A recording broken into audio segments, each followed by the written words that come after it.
မင်္ဂလာပါတော့ဝိုင်းကနေပြန်လည်ကြိုဆိုပါရစေ။ကျွန်တော်အခုဒီဗီဒီယိုမှာဗာလေးပြောပြခြင်းလဲဆိုတော့တော်တော်များများပေါ့နော်ကျွန်တော်တို့ Microsoft Word ရဲ့ဒီ page layout ထဲမှာဆိုလို့ရှိရင်ကျွန်တော်ဝင်ကြည့်တဲ့အခါပေါ့နော်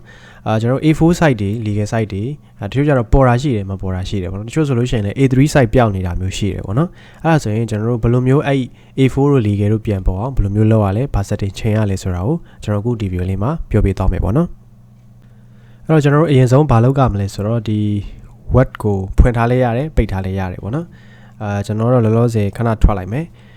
ထွက်ပြီးသွားလို့ရှိရင်ကျွန်တော်ဘာလုပ်မလဲဆိုရင် window key နဲ့ R နဲ့ပေါ့နော် window key ရဲ့ R ရဲ့နှိပ်ပြီးတော့ run box ဖွင့်လိုက်မယ်ပေါ့နော်အဲ့မှာကျွန်တော်တို့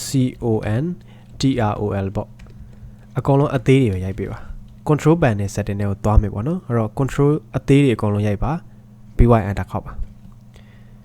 အဲ့တော့ကျွန်တော် control bar နဲ့ရောက်ပြီဆိုရင်တချို့ set တွေမှာကျွန်တော်ဘယ်လိုဖြစ်နေတတ်လဲဆိုတော့ဒီလိုမျိုး icon အကြီးတွေနဲ့ပြနေတတ်တယ်ပေါ့နော်အဲ့ဒါဆိုရင်ကျွန်တော် view ပိုင်းမှာဘာလုပ်မလဲဆိုတော့ small icon တစ်ချက်ထားပေးပါအဲ့တော့ small icon ထားတော့မှ setting တွေအကုန်လုံးကိုမြင်ရလိမ့်မယ်ပေါ့နော်အဲ့ဒီထဲမှာကျွန်တော်တို့က device and printer ဆိုတာတွေ့အောင်ရှာပါနော်အဲ့ဒီထဲကိုသွားပြီးသွားရင်ကျွန်တော်တို့ဒီမှာ Adobe PDF ဆိုတဲ့ဟာကိုကျွန်တော်တို့က default printer ထားဖို့လိုတယ်ပေါ့နော်တခြားတစ်ခုခုကိုကျွန်တော်တို့ကဒီ default printer အဖြစ်ထားတဲ့အခါမျိုးကြားလို့ရှိရင်ဆောနာပြောတဲ့ A4 legal တွေနောက်ပြီးတော့ A3 တွေမပေါ်တာမျိုးရှိတတ်တယ်ပေါ့နော်အဲ့ဒါဆိုရင်ကျွန်တော်တို့ကဒီအခုပေါ်လာတဲ့ printer တွေတဲကမှကျွန်တော်တို့ကိုယ့်ရဲ့ဆက်မှာ auto ပါလာမဲ့ Adobe PDF ဆိုတဲ့ printer ပေါ် right click ထောက်ပေါ့နော် right click ထောက်ပြီးတဲ့အခါမှာကျွန်တော်ဒီမှာ set a default printer ဆိုတာတွေ့လိမ့်မယ်ပေါ့နော်ဆိုတော့အဲ့ကောင်လေးကိုနှိပ်လိုက်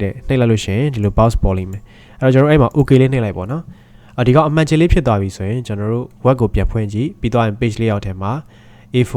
legal ပုံပေါ်တစ်ချက်ပြန်ကြည့်ပါတေချာပေါက်ပြန်ပွင့်နေတာကိုတွေ့ရပါလိမ့်မယ်